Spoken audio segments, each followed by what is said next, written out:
Hello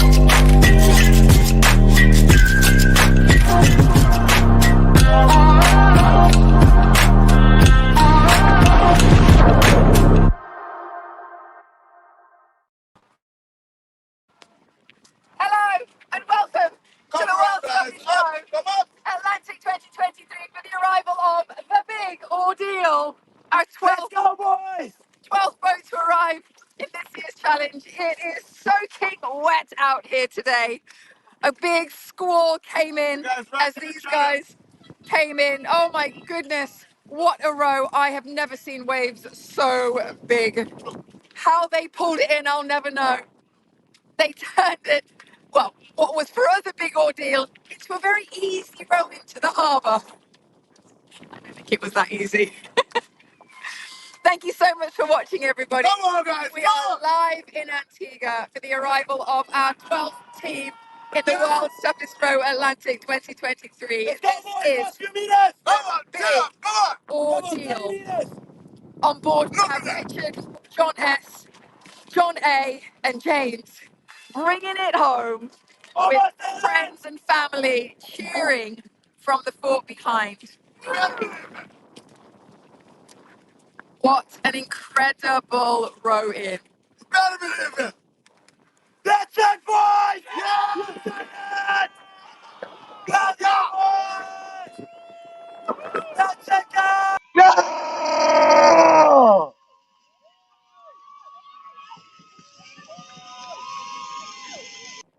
Welcome, boys! What an achievement. The wind is blowing so hard.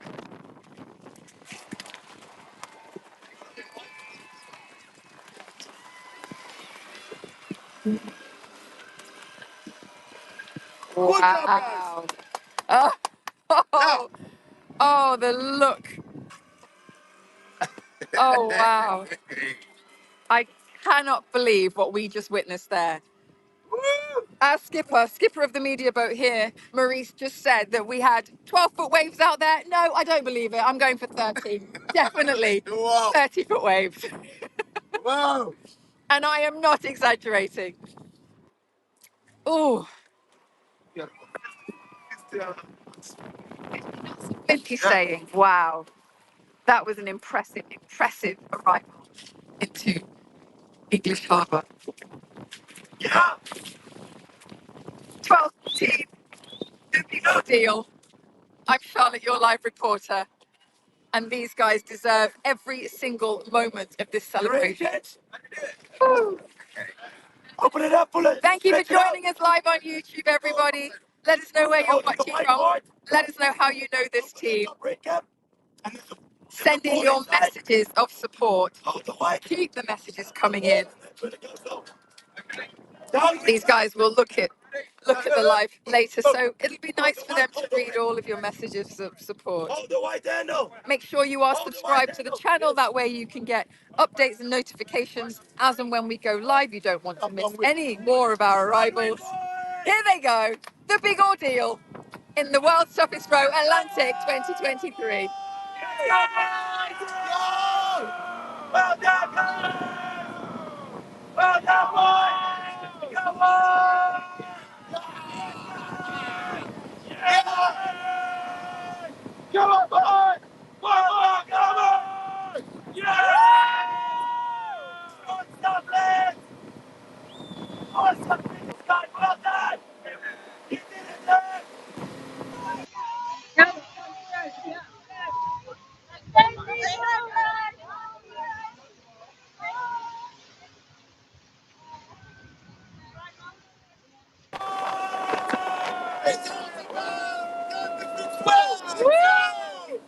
Well done, guys! Boys! The big ordeal have just completed the World's Toughest Row Atlantic 2023, rowing 41 days across the Atlantic Ocean from the Canary Islands off the northwest coast of Africa all the way here to Antigua in the Caribbean. Woo. On board we've got John Solacey. Bear with me, just got to reframe the camera. The wind is so high. The camera is tripping out.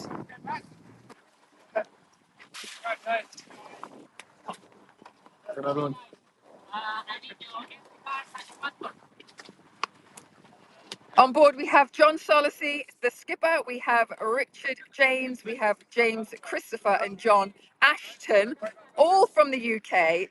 Mega, mega, mega speechless. Well done, guys. Yeah, exactly what he said. Yes. Yes. I'm speechless for what they just did into this harbour. Absolutely phenomenal. Whoa.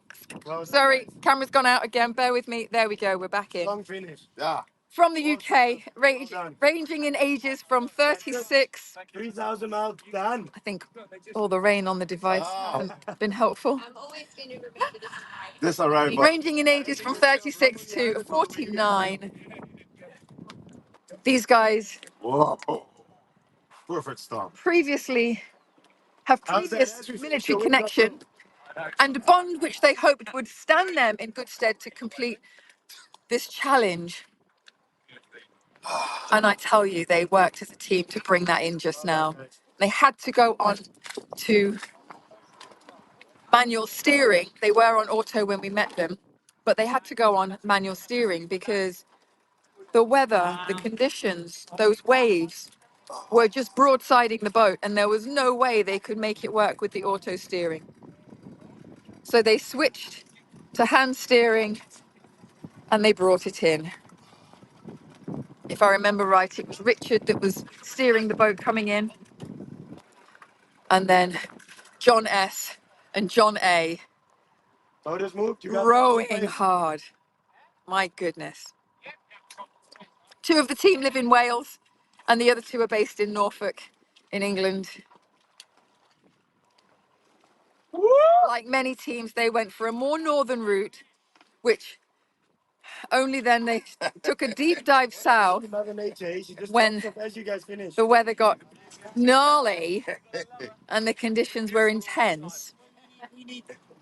That deep dive south, while the other boats were going on power anchor, seemed to put these guys in good stead, but it meant that they then had to row more miles in order to get into the trade winds.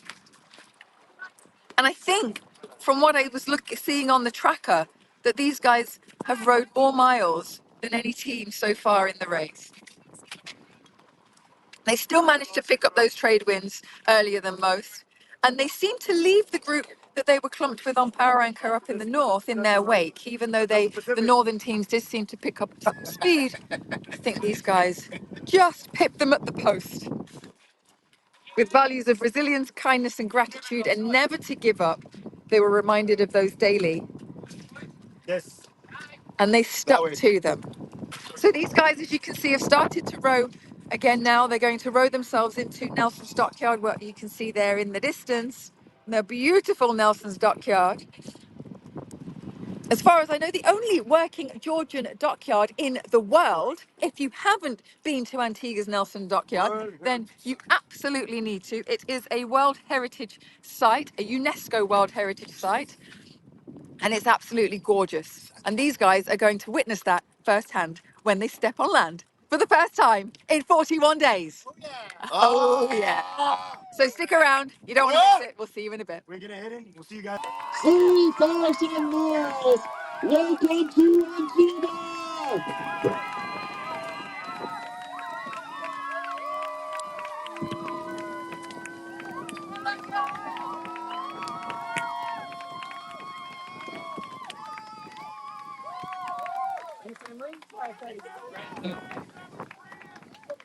Welcome back to the World Superstroke Atlantic 2023 for the arrival of the big ordeal.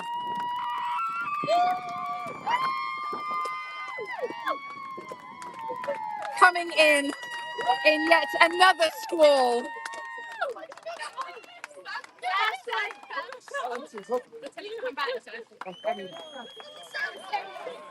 And the crowds have come out to see them. And here they are. Almost.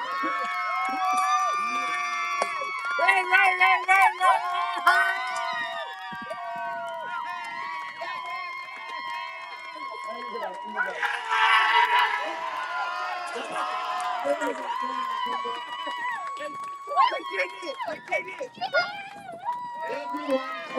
they're surprised about the ring. They shouldn't. There's always a little shower and there's some like that now and then, but that's good. Guys, big deal. Welcome to Ancina.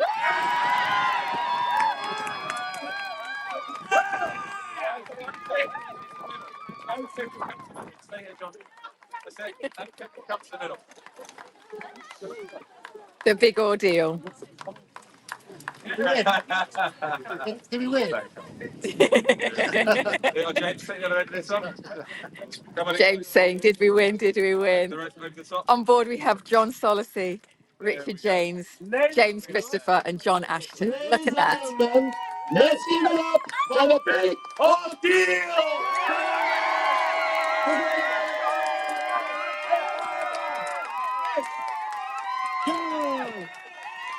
3,000 miles across the Atlantic Ocean representing the United Kingdom and Wales.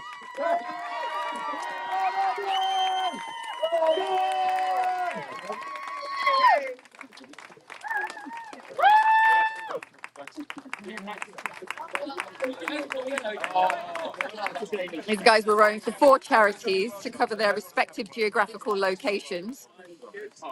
Blue Marine Foundation, combat overfishing.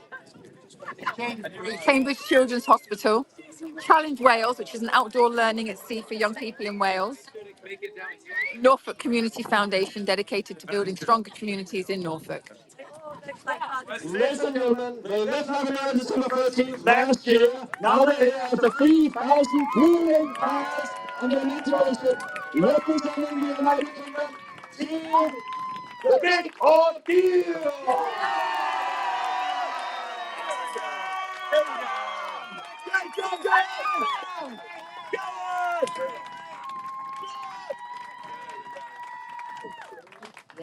So, okay, the team there was the ones won with the Wales flag. So we do that everything. We just turn it around here. That's the Welsh flag. Many people back in Wales will be happy and proud now. So let's get them. Let's give it up. Go Wales! Well done, lads! Great job, guys! I'm sure the team members actually live in Wales, so it's good to have that represented as well. So, ladies and gentlemen, would we like to see these 4 incredible, inspirational men step on land? Let's go, guys. Who's the first? It can be slightly wobbly.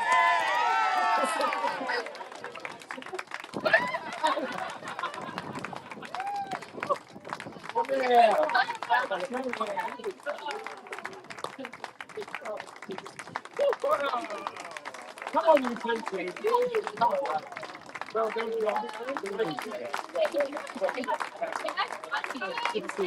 Between them, they have 10 children. Family hearts. The team together have 10 kids. So lots of family hearts here. Always emotional to see ocean rose coming back from the Atlantic Ocean, 3,000 miles. And more than 40 days since they left the island of Lagomera. Now they're here.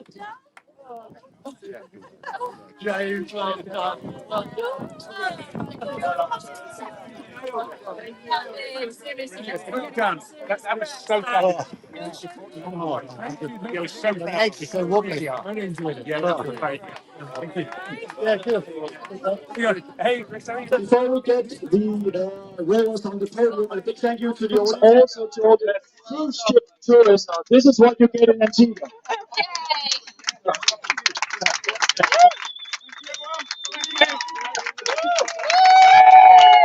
A big applause for the team. Come on, guys.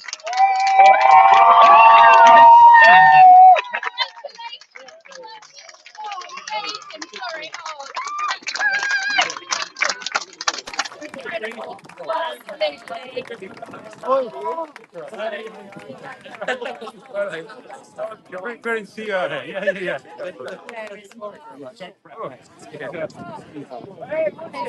John. Hello, darling. So, John, Richard, And James, it's time to step on to the podium. So correction there.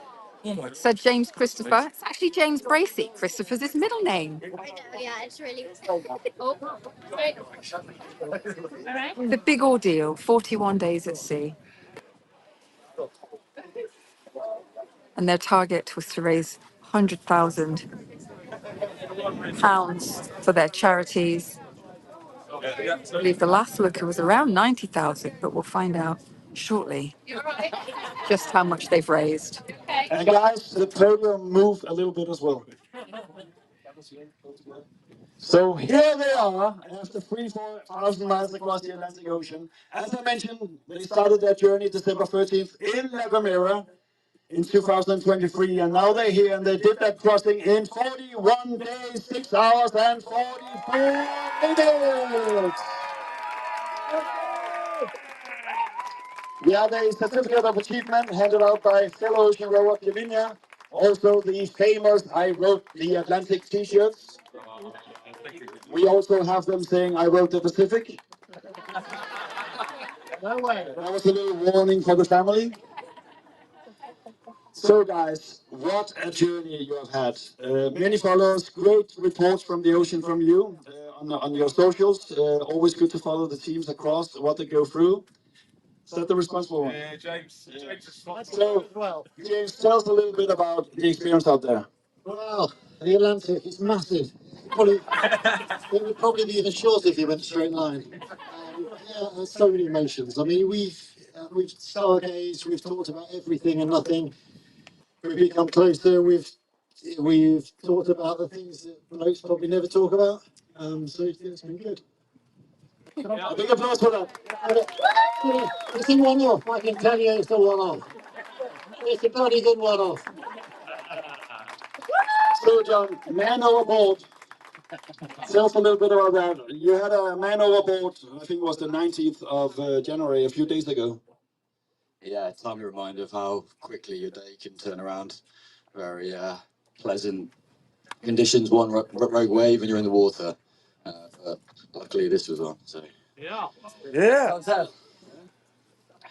Our rowers are always attached to the boat, one of the most important things in the race. John, tell us about your challenge out there and how the adventure was for you. It's hard to put into words. I mean, you go from that euphoria of leaving La Gomera to suddenly the reality that every day is row, row, row, row, row. And the team component is just huge. Without kind of the collective support and kind of the looking after each other, you just don't get across. So for me, the biggest thing was team. What the elements that thrown at us, say if you think 40-foot waves, being stalked by marlins, having a 200-meter cargo ship almost run through you in the middle of the night, they're all small in comparison to actually having a team that worked really well together. Yeah. A big applause now. So it's very normal, our rowers, they come back on dry land and have some nice food and cold drinks with family, but after a few days, there's always something that are being missed, that are left behind out there. Tell us a little bit about that, Richard. The nights, I love the nights out there. It's beautiful. The stars, like nothing you see back home, and it's a solitude. It's a beautiful place. A beautiful place. If someone is sitting at home, maybe following the live feed on YouTube, and they are thinking, will I be able to do this? What would the answer be? Absolutely. It's a one-in-a-lifetime opportunity. You know, I didn't think too hard about it. If I did, I wouldn't have done it. But it was a life-changing experience. So go for it. Go for it. You heard it all here. The World Cup as well. It's a life-changing experience, and the big ordeal definitely showed us that. They did that crossing in 41 days, 6 hours, and 44 minutes. Now we give them a big hip hooray and have a beautiful Tuesday here at the dockyard. So, ladies and gentlemen, Team Big Ordeal, hip hip! Hip hip! Hip hip! Congratulations, you're doing a live interview on YouTube now with Charlotte. But before you leave the stage, I can also announce to you that you have raised more than £91,000 for your charities. Yeah. Well on the road for their target of 100,000. Come here, guys. Come and stand nice and close together. Just keep coming down. If you can stand steady, just for a couple of minutes. Stand in nice and tight, nice and close. 2 o'clock in the morning, Philharmonic. Feels similar. Yeah. Squeeze in, squeeze in. Come on, nice and close. Nice and close. Oh, wow. What an arrival. What was that like coming into the harbour just now? Where are we going to get in? That was the question, right? You guys turned up just in time. You know, I think if we had not had the safety boats out there come and say hey, you need to hug the coast, we would have got the flame parts. We were trying to hug it, but it's just Really hard to gauge, isn't it, exactly how close you are to land? But you did absolutely incredibly to pull that in. And you had to turn off your auto tiller there at one point because it just wasn't helping out, was it? It wasn't. No. We went to Rich's strong hands and arms. He pull us around and keep us on track, and then just use the waves a little bit. So. Amazing. Really impressed. So while you were out there, you had like these daily video diary things going on there. They were quite interesting. Tell us some of the things that you missed while you were out there. Missed. I think it's the simple things really. I think we had we talked about things. What did we miss? What did we forget to bring on board the boat? Gosh, I can't even think what my minor thing was now. But it was something small. It was something like what did you forget?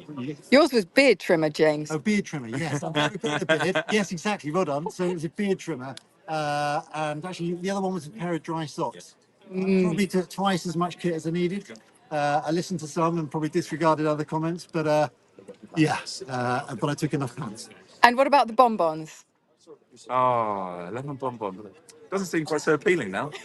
As a 13-year-old child, they were my favourite.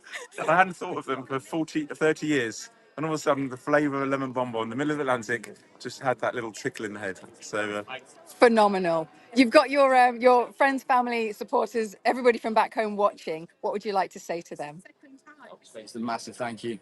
Their support over the last 2 years, both to get to the start line, the finish line has been incredible. And I don't think we would have made it across were we not, being cheered on from afar. So yeah, hugely grateful for everyone who's been following us, all of our friends and family. And we promise we won't put them through it again.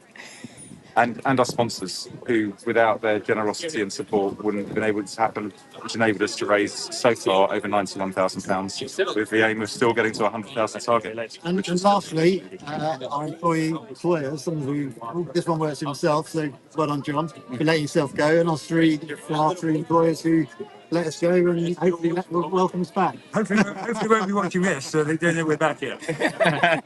Yeah, have a little time. Extra. Yeah, have a little time in the Caribbean. Why not, right? You've earned it. Really impressive. Thank you, guys. Enjoy your time here. No, thank you all. Appreciate the support all the way through. Cheers. Thanks a lot. Well done. Well done. John, well done getting this stuff.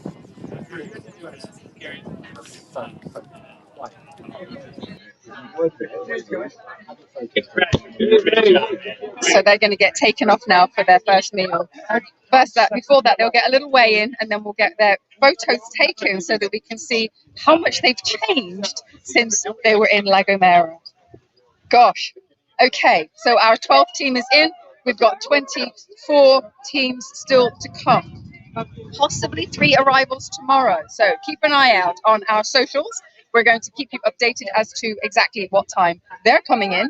First, we've got Atlantic Rowing, their repairs team, coming in tomorrow morning.